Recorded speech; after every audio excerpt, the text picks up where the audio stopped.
प्रेम मित्रों, आप सबों को प्रेम भरा नमस्कार। सत्यवचन कार्यक्रम एक धारावाहिक अध्ययन श्रृंखला है जिसमें हम जीवन की मूल्यवान बातों के ऊपर पवित्र शास्त्र बाइबल से उन सिद्धांतों को सीखते हैं जो परमेश्वर की दृष्टि में खरी ठहराई गई हैं। क्योंकि एक दिन परमेश्वर जिसने आपको और मुझे बनाया है वह हम सबों का न्याय करने वाला है।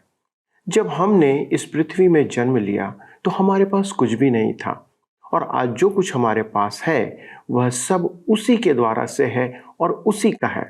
उसने हर एक चीज को, हर एक वस्तु को प्राप्त करने के लिए हमें बुद्धि, ज्ञान और समझ प्रदान किया है। एक सुंदर जीवन दिया है, अधिकार दिया है कि हम उन्हें अपनी सुविधा के लिए उपयोग करें। आज जो कुछ हमारे पास है सब उसी का दिया हुआ है, उसी की दया से है। हम सिर्फ उन सब चीजों के भंडारी हैं, उसके देख रेख करने वाले हैं।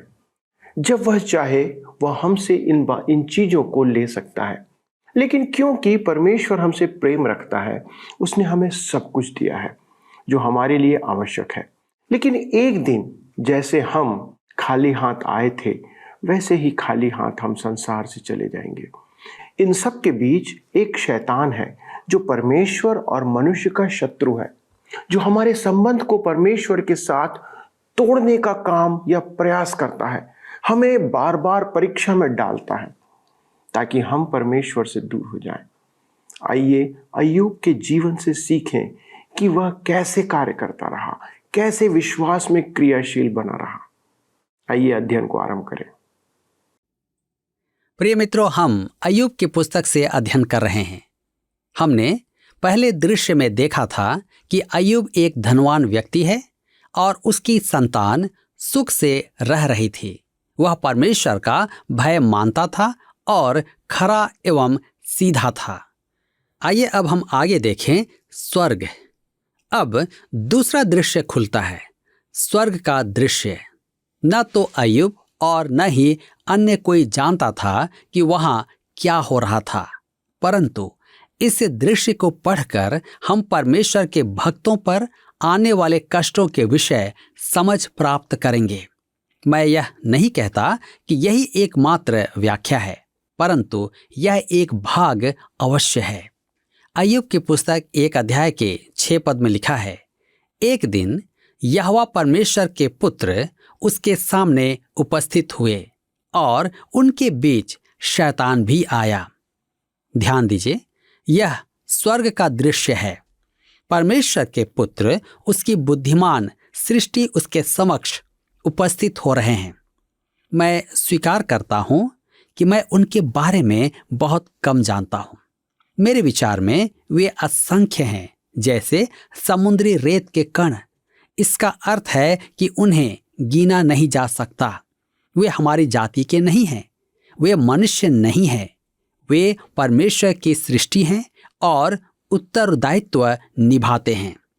उन्हें अपने अपने कार्यक्रम के अनुसार प्रतिदिन परमेश्वर को लेखा देना होता है। मेरे विचार में यह तो हमारी आशा के अनुरूप है, परंतु वहां एक विस्मयकारी बात भी है। लिखा है कि उनके बीच शैतान भी आया। यह एक आश्चर्य की बात है। अय्यूब की पुस्तक 1 अध्याय के 7 पद में लिखा है, यहोवा ने शैतान से पूछा, तू कहां से आता है? शैतान ने यहोवा को उत्तर दिया, पृथ्वी पर इधर उधर घूमते फिरते और डोलते डालते आया हूं। शैतान भी लेखा देता है। यह तो बड़े आश्चर्य की बात है, नहीं है क्या?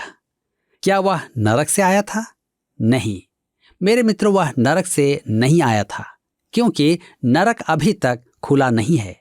आज नरक में कोई नहीं है। सहस्त्र वर्ष के राज्य की स्थापना तक नरक खुलेगा नहीं।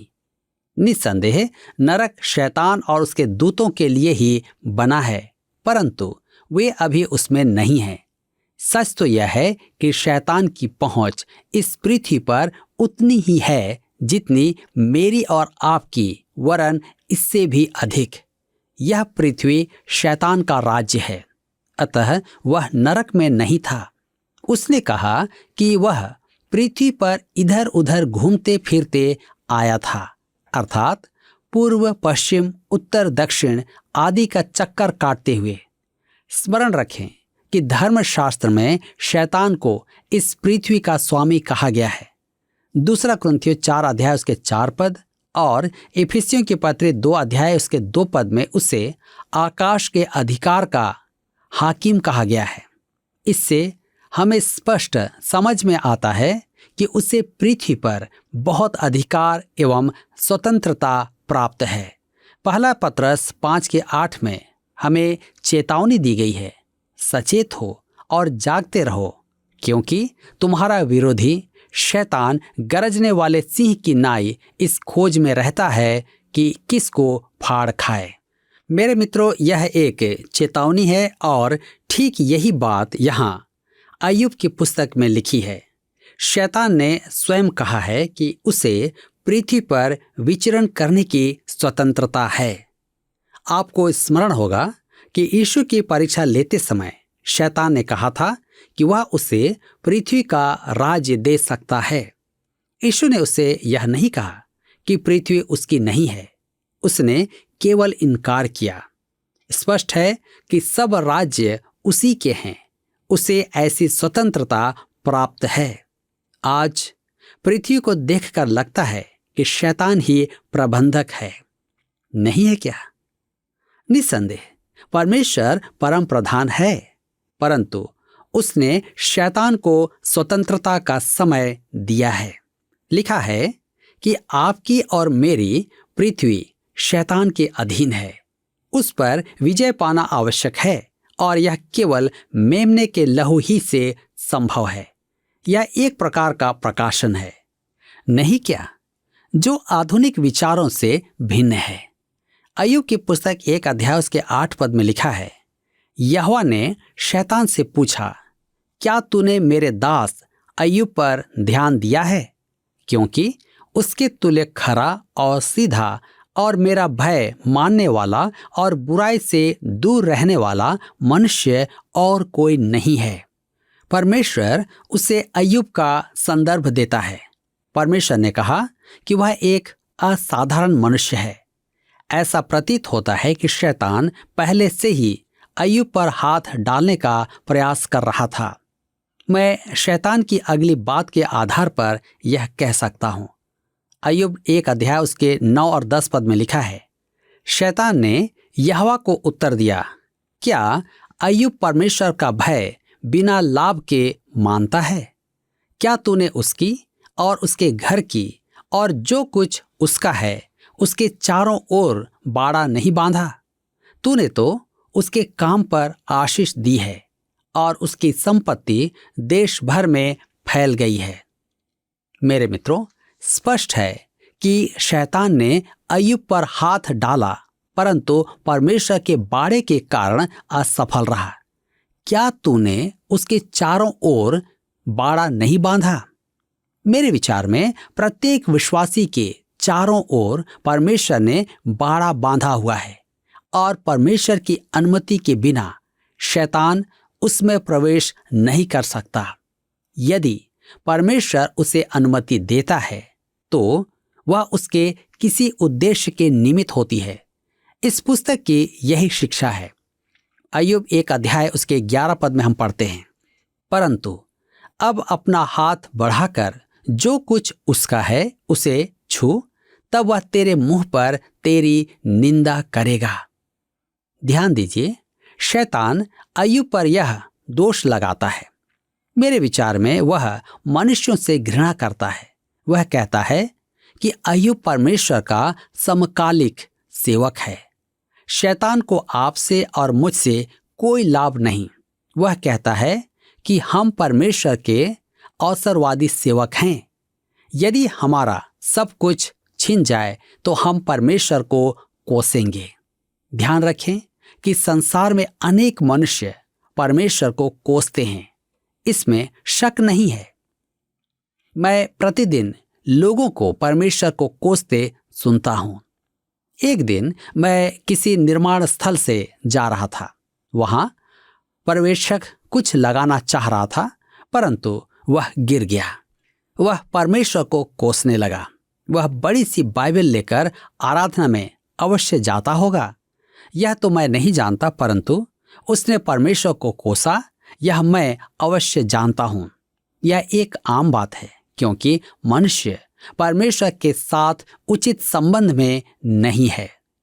अय्यूब के चारों ओर परमेश्वर का बाड़ा था, जिसके पार जाने के लिए शैतान अधीर था। शैतान मानव जाति से घृणा करता है। मनुष्य शैतान की सेवा क्यों करना चाहता है, जबकि वह हमसे घृणा करता है? मुझे तो ऐसा स्वामी नहीं चाहिए। जी हाँ, मुझे तो ऐसा स्वामी चाहिए जो मुझसे प्रेम करता है और मुझसे सहानुभूति रखता है। मेरा स्वामी ऐसा ही है। अय्यूब 1 अध्याय के 12 पद में आगे लिखा है, यहोवा ने शैतान से कहा, सुन, जो कुछ उसका है वह सब तेरे हाथ में है, केवल उसके शरीर पर हाथ न लगाना। तब शैतान यहोवा के सामने से चला गया। यहाँ हमारे लिए शिक्षा यह है कि परमेश्वर कभी कभी उन वस्तुओं से हमें वंचित कर देता है जिन पर हम निर्भर हैं। मैं जानता हूं कि जब हमारी सुरक्षा का यह अस्थायी आवरण हटा लिया जाता है, तब हम बड़े असहाय, अयोग्य और संसार में खोए हुए दिखाई देते हैं। यह हमारी अनुभूति है। अनेक जन ऐसे समय में परमेश्वर को पुकारते हैं। देखिए, परमेश्वर शैतान को अनुमति देने जा रहा है कि वह अय्यूब की सर्व संपत्ति छीन ले। मेरा विश्वास करें, यदि संभव हो तो शैतान हमें नष्ट कर देगा। उसने परमेश्वर और अय्यूब की निंदा की। उसने कहा कि परमेश्वर अपने आप में प्रेम और सेवा के योग्य नहीं है। अय्यूब का प्रेम प्राप्त करने के लिए उसे उसको कुछ देना पड़ेगा। शैतान परमेश्वर और मनुष्य दोनों का बैरी है। आइए हम आगे देखेंगे। फिर से उस देश में अय्यूब की पुस्तक 1 अध्याय के 13 पद में लिखा है, एक दिन अय्यूब के बेटे बेटियां बड़े भाई के घर में खा रहे और दाख मधु पी रहे थे। अय्यूब की संतान अपने पुराने मित्रों के साथ थी। वे एक भाई से दूसरे भाई के घर प्रतिदिन भोज पर सहभागिता कर रहे थे। वे वास्तव में आनंद मना रहे थे।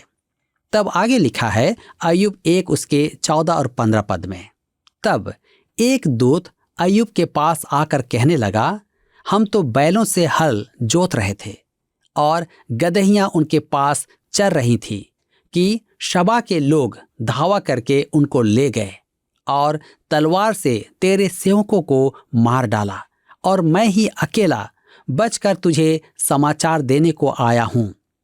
अय्यूब का जीवन अब तक बहुत अच्छा था, परंतु अकस्मात ही आपदा आ पड़ती है।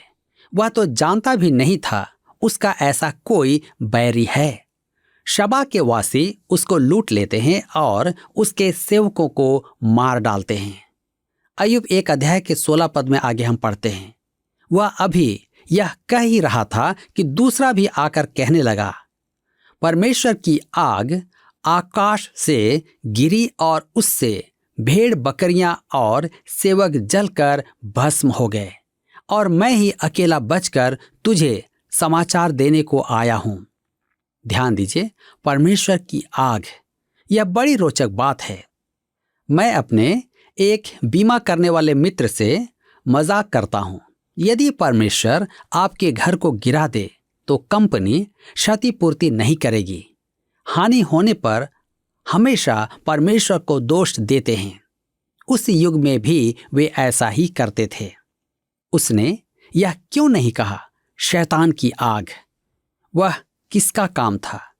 निश्चय ही शैतान का। बीमा करने वाले कंपनी ऐसा क्यों नहीं कहती? यदि परमेश्वर शैतान को अनुमति दे कि वह मेरा घर गिरा दे। हम अय्यूब 1 अध्याय उसके 17 पद में आगे पढ़ते हैं, वह अभी यह कह ही रहा था कि एक और भी आकर कहने लगा, कसदी लोग 3 दल बांधकर ऊंटों पर धावा करके उन्हें ले गए और तलवार से तेरे सेवकों को मार डाला, और मैं ही अकेला बचकर तुझे समाचार देने को आया हूं। मेरे मित्रों, हम शेयर बाजार के गिरने की चर्चा करते हैं। अय्यूब के पास बहुत संपदा थी और सब चली गई, सर्वनाश हो गया। अय्यूब 1:18 और 19 पद में आगे लिखा है, वह अभी यह कह ही रहा था कि एक और भी आकर कहने लगा, तेरे बेटे बेटियां बड़े भाई के घर में खाते और दाख मधु पीते थे कि जंगल की ओर से बड़ी प्रचंड वायु चली और घर के चारों कोनों को ऐसा झोंका मारा कि वह जवानों पर गिर पड़ा और वे मर गए, और मैं ही अकेला बचकर तुझे समाचार देने को आया हूं। मेरे मित्रों, त्रासदी की चरम सीमा, उसकी संतान सब की सब मर गई। आप होते तो क्या करते? देखिए अय्यूब ने क्या किया। अय्यूब 1 अध्याय उसके 20 से 22 पद में लिखा है, तब अय्यूब उठा और बागा फाड़ सिर मुड़ाकर भूमि पर गिरा और दंडवत करके कहा, मैं अपनी मां के पेट से नंगा निकला और वहीं नंगा लौट जाऊंगा। यहोवा ने दिया और यहोवा ही ने लिया, यहोवा का नाम धन्य है। इन सब बातों में भी अय्यूब ने न तो पाप किया और न परमेश्वर पर मूर्खता से दोष लगाया। देखिए उसकी गवाही सुनिए। यह जीवन का दृष्टिकोण है और विश्वासियों के लिए सांसारिकता के संबंध में दर्शन शास्त्र है। आप और मैं इस संसार में खाली हाथ आए थे और खाली हाथ ही इस संसार से चले जाएंगे। एक कहावत है कि कफन में जेब नहीं होती है। मेरे मित्रों, आप साथ कुछ नहीं ले जाएंगे। वर्षों पूर्व की एक कहानी है कि किसी धनवान के कक्ष के बाहर परिजन खड़े थे। वे उसकी मृत्यु और वकील के बाहर आने की प्रतीक्षा में थे। वकील ने आकर समाचार सुनाया कि उनका पिता मर गया है। तभी किसी अधिक लालची परिजन ने पूछा, वह कितनी संपत्ति छोड़ गए हैं? वकील ने उत्तर दिया, वह सब कुछ छोड़ गए हैं, अपने साथ कुछ नहीं ले गए। मेरे मित्रों, हम सब के साथ यही होगा। अच्छे काम, आपकी धन संपदा, आपका बैंक बैलेंस सब व्यर्थ होगा। आप और मैं जब इस संसार से कूच करेंगे तब हम जैसे आए थे वैसे ही चले जाएंगे। हमें यह अंतर्ग्रहण करना अति आवश्यक है। आज आप किसी महल में रहें या झोपड़ी में, आपके पास बड़ा बैंक बैलेंस हो या आप कंगाल हों, कोई अंतर नहीं पड़ेगा। जैसे आए थे वैसे ही लौट जाएंगे। आपके पास जो कुछ है आप उसके भंडारी हैं। अंतिम निष्कर्ष यही है कि आपका कुछ भी नहीं है। अय्यूब घुटनों पर गिरा और परमेश्वर की आराधना की। निसंदेह उसने अपने कपड़े फाड़े और सिर मुंडवा कर विलाप किया। आधा मील दूर तक उसका रोना सुना जा सकता था। उसका सब कुछ समाप्त हो गया था, संतान भी, परंतु वह कहता है यहोवा ने दिया और यहोवा ही ने ले लिया, यहोवा का नाम धन्य है। मेरे मित्रों, आपके पास जो कुछ है वह परमेश्वर ने दिया है और वह चाहे तो उसे वापस ले सकता है। वह हमसे आशीषों के उपयोग का लेखा लेगा। यही कारण है कि कुरिन्थ की कलीसिया को दूसरा पत्र लिखते समय वह हमें भंडारी कहता है। भंडारी अपने स्वामी की संपदा का लेखा रखता है। परमेश्वर हमसे लेखा लेगा कि हमने सांसारिक आशीषों का कैसा उपयोग किया। यहाँ जो कुछ है सब परमेश्वर का है।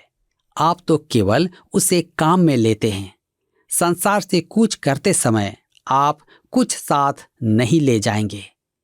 अय्यूब को इसका बोध था, अतः वह विश्वास में नहीं डगमगाया। वह अब भी परमेश्वर को थामे हुए था। इन सब बातों में भी अय्यूब ने न तो पाप किया और न परमेश्वर पर मूर्खता से दोष लगाया। मित्रों, यहाँ पर अध्याय 1 समाप्त होता है।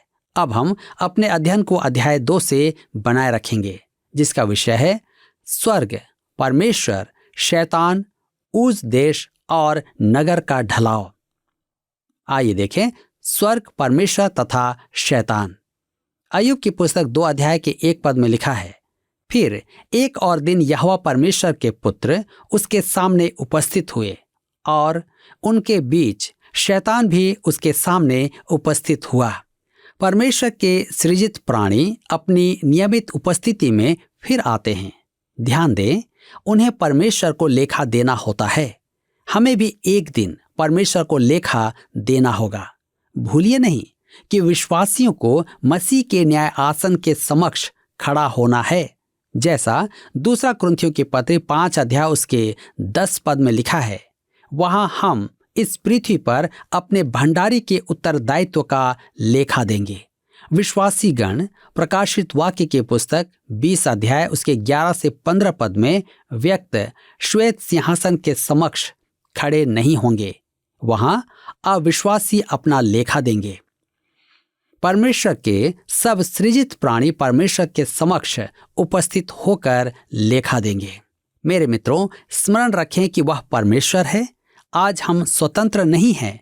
हम अपने चारों ओर नारे सुनते हैं, हमें स्वतंत्रता चाहिए। हमें कितनी स्वतंत्रता प्राप्त है? शरीर के आकार के अनुपात में देखा जाए तो टिड्डा हमसे अधिक ऊंचा कूदता है। यदि हम उसके तुल्य कुछ कर सकें तो हम सबसे ऊंची इमारत को पार कर जाएंगे। परंतु परमेश्वर ने हमें सीमाओं में बांधा हुआ है। हम प्राणी हैं और वह सृजनहार है। सबको उसे लेखा देना है। परमेश्वर के पुत्रों के साथ शैतान को भी लेखा देने के लिए उपस्थित होना पड़ा। वह परमेश्वर के न्याय क्षेत्र से बाहर नहीं है। परमेश्वर तो जानता था कि वह क्या कहेगा, तथापि उसे लेखा देने के लिए उपस्थित होना पड़ा। मेरे मित्रों, क्या आज आप परमेश्वर के सम्मुख अपना लेखा देने के लिए तैयार हैं? पिछले प्रश्न का उत्तर है डी, मन फिराव। अय्यूब की पुस्तक का मुख्य विषय है प्रत्येक मनुष्य को मन फिराव की आवश्यकता है। आज का प्रश्न है, प्रत्येक विश्वासी के चारों ओर परमेश्वर ने खाली स्थान बांध रखा है जिसे खाली स्थान पार नहीं कर सकता। ए, बाड़ा और शैतान। बी, आशीष और शैतान। सी, बाड़ा और मनुष्य। डी, दूत और शैतान। मित्रों, इस प्रश्न का उत्तर हमें कल सुबह 6 बजे से पहले विकल्प ए, बी, सी या डी के साथ अपना नाम, पता, स्थान के साथ 9651433397 पर SMS या WhatsApp करें। सभी विजेताओं को विशेष पुरस्कार प्रदान किए जाएंगे। धन्यवाद। क्या आपको यह कार्यक्रम पसंद आया? अभी हमें एक मिस कॉल करें और आप अगले विजेता हो सकते हैं।